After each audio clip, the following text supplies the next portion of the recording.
তো একটা কথা আছে যে বাবা মাহীন ধরেন সন্তান। সন্তান, আমার বাবা মা নাই, এতিম ছায়া যেরকম কেউ দাম দিবে না, আর জি। বাবা মা থাকলে যে দামটা দিবে সেম কত সরকার হচ্ছে এরকম আচ্ছা, বাবা আচ্ছা। মাহীন। আপনার কাছে কি মনে হয় আসলে নির্বাচনটা কি খুব দ্রুত হওয়া জরুরি? আমি মনে করি নির্বাচনটা 25-এর মধ্যে দিয়ে দিলে খুব ভালো, দেশের জন্য ভালো, দেশের জনগণের জন্য ভালো, সবার জন্য ভালো।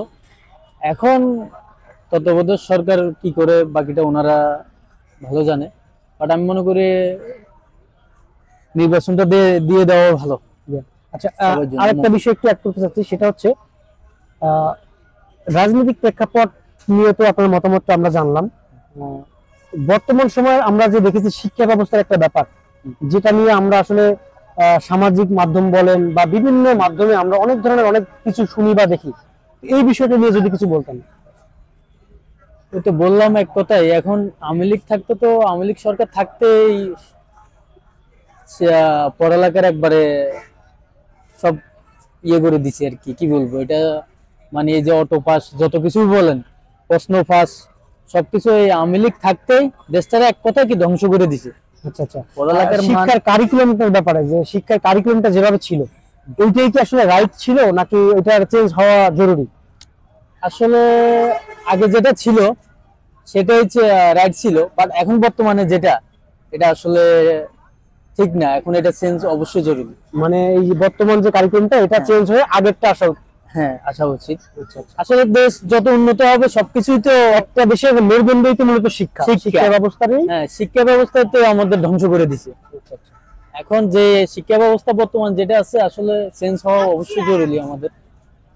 এটা নিয়ে কি বলবো, আসলে শিক্ষা যেমন গ্রামের দেখেন একজন মেট্রিক পাস করে, এসএসসি পাস করে সে এই ঠিকভাবে ইংলিশ ধরতে পারে না, ইংলিশ পড়তে পারে না, একটা ছোট একটা আপনার ইংলিশ দিলে সে বুঝে না, তো বুঝে না সব জায়গায় এখন অটো পাস দিয়েই শেষ।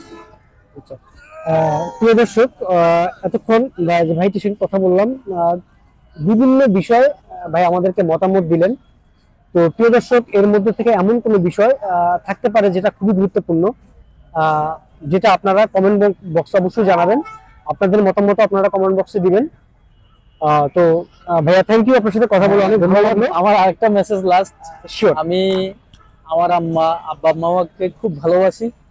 আমার আব্বা আসলে মারা গেছে গত, এই যে সরকার পতন হওয়ার 2 দিন পরে 7 আগস্ট আমার আব্বা মারা গেছে, দিন এই যে ওনার ক্যান্সার ছিল। বাবাকে খুব ভালোবাসি, আসলে বাবা নাই, মা আছে। আমি আমার মা, ভাই বোন সবাইকে খুব ভালোবাসি। ওনারা জানেন কিনা জানি না, কিন্তু আমি যে খুব ভালোবাসি ওনাদেরকে, আসলে মন থেকে খুব ভালোবাসি। ওনারা কি মনে করে আমি জানি না, মানে বলে বুঝাতে পারবো না আর কি। আচ্ছা, আচ্ছা। সেটাই আমার তো প্রিয় দর্শক, আমার পাশে যে ভাইটি বসে আছে এই মুহূর্তে, উনি আসলে ওনার ফ্যামিলিকে খুব ভালোবাসে। ফ্যামিলি বলতে আমি, ওনার বাবা মা, ওনার স্ত্রী, ওনার সন্তান, সবাইকে উনি খুব ভালোবাসে। তো এই হয়তো এই কথাটা হয়তোবা ওনার বাবা মা যিনি আছেন হয়তো তাদের কাছে পৌঁছাবে কোনো এক সময়।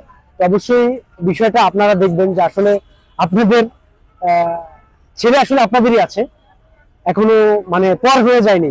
তো যাই হোক, ছেলের জন্য দোয়া করবেন, সে যেন ভালো থাকে এবং তাকেও ভালো রাখার চেষ্টা করবেন। অবশ্যই সেও আপনাদের অবশ্যই ভালো, আপনাদের জন্য দোয়া করবে, দোয়া করে এবং আপনাদেরও ভালো রাখার অবশ্যই চেষ্টা করে। তো প্রিয় দর্শক, এতক্ষণ আপনাদের সঙ্গে ছিলাম। এই ভাইটির অনেক মতামত, অনেক কথোপকথন, অনেক কিছু হলো।